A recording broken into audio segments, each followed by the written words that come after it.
Máme krásný počasí, takže dneska si ukážeme, jak se chytá u kiosku.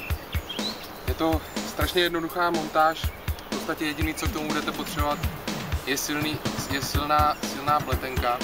Já teda používám 15 kg Climax Trophy, osvědčilo se mi to. Chytám takhle už asi 5 let.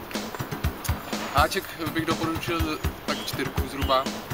A co je důležitý, musíte mít průběžnou montáž.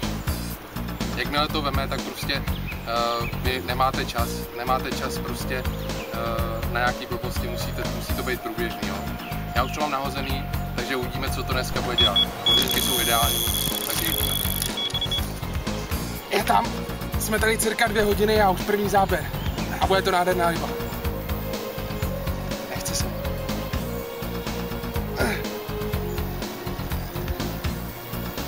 Se mnou hraje.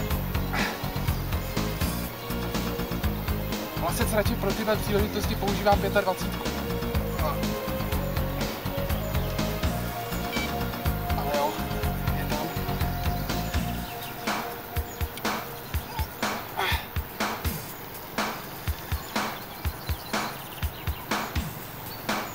Už jenom vidím tu vlnu.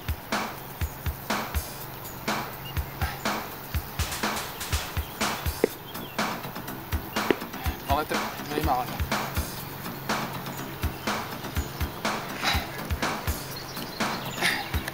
Ty na mě.